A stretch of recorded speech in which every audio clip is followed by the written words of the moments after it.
BBC Radio Sheffield 9:25 this Armistice Day. How do I even begin introducing my next guest? In a moment, actually, we'll chat to Bob Paxman from the charity Talking2minds. But first of all, a man who's used their services. Craig Spillings served in the Falklands War as a marine engineer in the Royal Navy.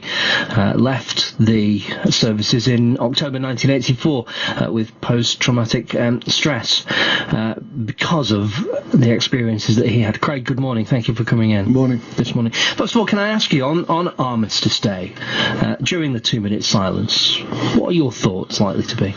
Just remembering the people that have died. Just remembering the people that have died for this country.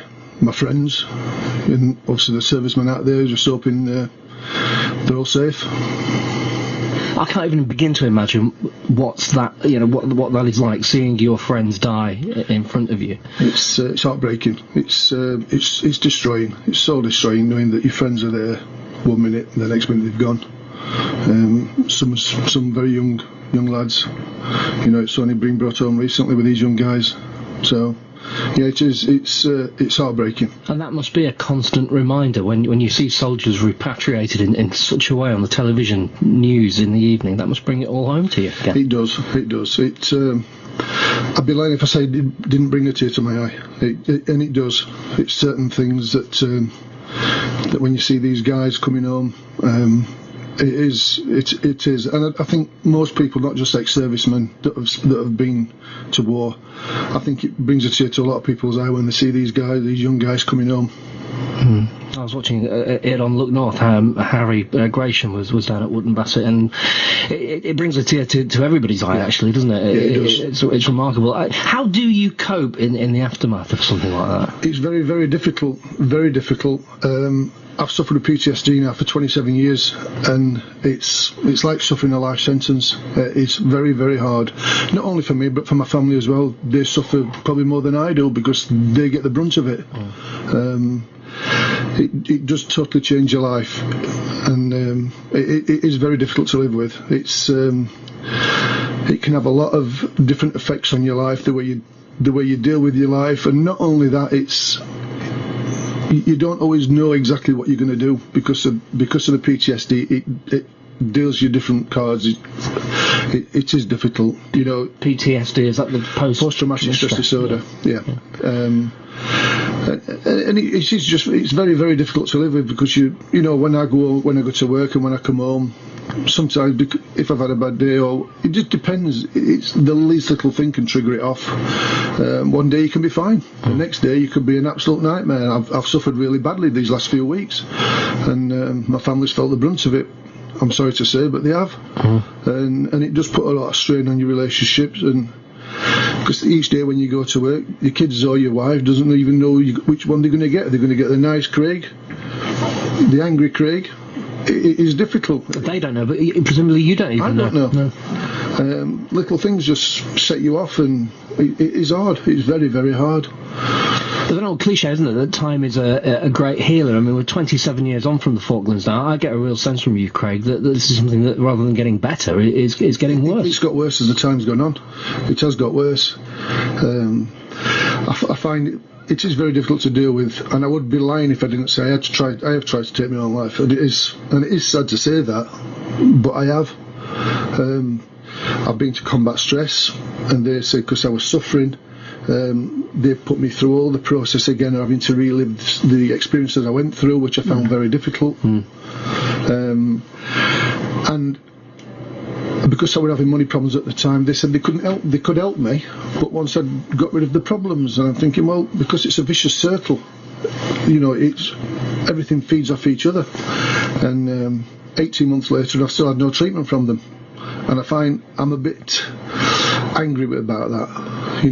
27 years, and I finally find somebody who said they can treat me, they can help me, but they can never cure me. They can help me to deal with the problem. But 18 months down the line and they're still not giving me any help. That I find frustrating. 6-7 weeks ago, I came across a charity called Talking2minds, just trolling through the internet, trying to find somewhere who could help me. And I just basically filled in the information, the contact sheet on it, and I got a call back from Rob Paxman. But within a week has offered to put me on a course. And I said, well, but I've got these other problems. He says, we treat you. We don't treat, we're going to treat you. Everything else is aside, we can treat you no matter what problems you've got, which I found quite refreshing. And but I know they're a relatively new charity, and they do struggle for funds, and so that's what I want to try and put something back. So I am going on a course. I am going for treatment. I think it's really positive that you've been looking for avenues. You didn't give up. You carried on looking for somebody to help you out. We'll chat. Craig, stay with us, because we'll chat in a moment with Bob Paxman as well, from the charity Talking 2 Minds. Craig told me a story of during the Falklands there was a particular song that the squaddies would listen to. Your chores song, effectively, was what? J. Giles Band, Centrefold. It was just played constantly, and I think because obviously when you weren't on watch or anything like that, they had it running through the ship's TV system. Yeah. Just basically music videos. Do you hear that song these days? How do you feel when you hear that? It just brings back a lot of memories and brings a tear to my eye. Not because of the song, I think it's just the memories it gives me. It's a powerful thing, music, isn't it? Very.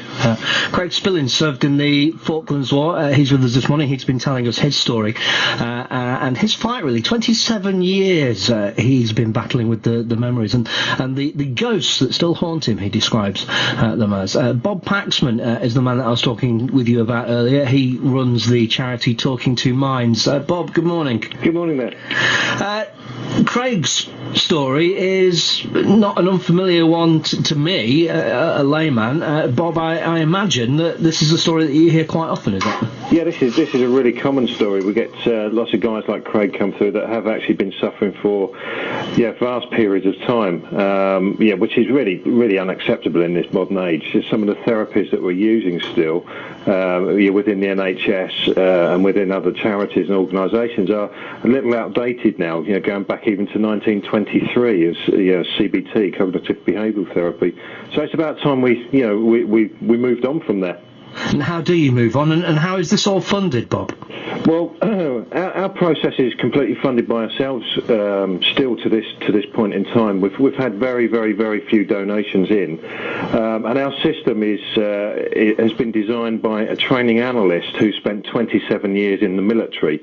Now, it's based around neuro-linguistic programming, timeline therapy, and hypnosis, and it's literally cemented together with training and performance norms to come up with a process that actually works. These are the things that Paul McKenna talks about on the television. I think that's where people will know. Very, very, very loosely. Yeah. That's all showbiz stuff. Sure. It's business and sales orientated, where we've stripped all the processes back to their grassroots, which is at the therapeutic level, and reconstructed things and designed them specifically for PTSD. Yeah, because that's the thing. I know I've seen these things used to, help salesmen flog more cars or houses or whatever. But how do you use them to help someone get over the stress, the trauma that Craig here has seen?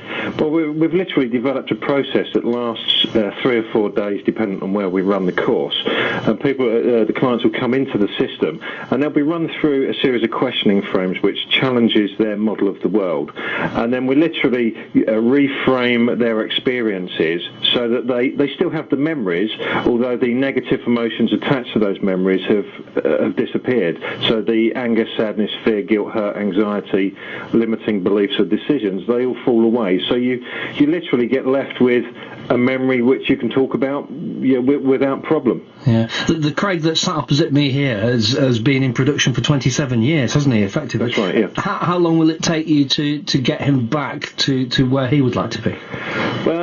Well, when Craig comes on the course, which is it's only a couple of weeks away now, Craig will set a point where he would like to be, and generally we assist the guys to get there literally within sort of a couple of days. So it's quite a process to go through. I've actually been through it myself as well, and it's fantastic to have a different outlook on life afterwards. And Craig, listening to that, a couple of days to fix 27 years of pain, or maybe, how does that make you feel? It shows me that there's light at the end of the tunnel, and there's not only me suffers, obviously there's other guys as well in Sheffield, South Yorkshire, England, everywhere, that are all suffering, and basically, there is help out there. Craig, thanks for coming in this morning. I'm really grateful. It's a real honour to meet you. So thank you for coming in. And Bob Paxman as well, with the charity Talking to Minds. Good luck with that. How do people listening find more information about you? You can go to the website, which is www.talking2minds.co.uk, and that's the number 2. We're all over the internet. There's been a lot of press coverage around this, and it's literally write to us, email, get on the telephone, and we'll get back to you. That's very, very quick. Bob Paxman, thank you. From the charity Talking to Minds, and Craig Spillings, thank you for coming in.